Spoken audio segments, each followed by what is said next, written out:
Let's take a look at building a probability model based upon a frequency distribution in Excel version 16.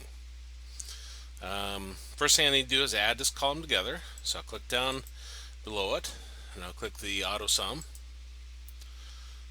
and I'll do the check mark, or you could do an enter. Now we're going to have a new column, probability, and just for formatting purposes I'll click this cell, I'll click my format painter and click that cell and resize it a little bit. Okay, now this is the formula. We're going to do equals and B2, which is that 2, divided by B6, which is our total. So we're taking our frequency divided by our grand total. And if I leave it in this form, it'll be in decimal, which I'll start with to begin with. So I'll do an enter. Now we're going to fill that down, but we're going to see something unusual happen. I'm going to click in this cell in the bottom right hand corner. You see a little square.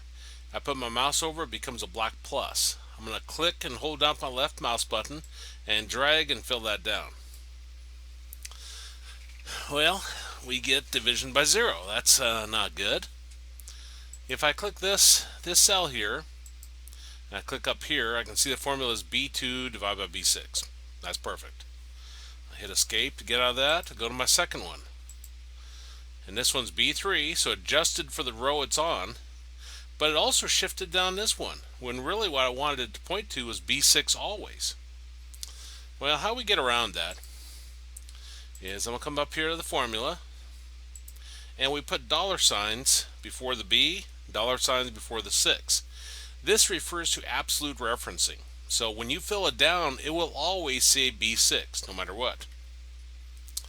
So let's now fill this down.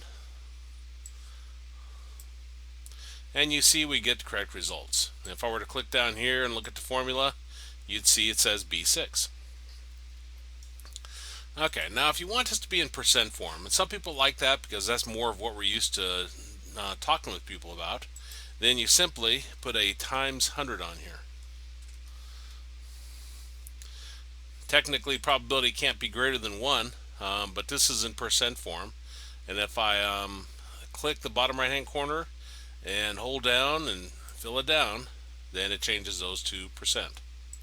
And that's how to build a probability model from a frequency distribution in Excel.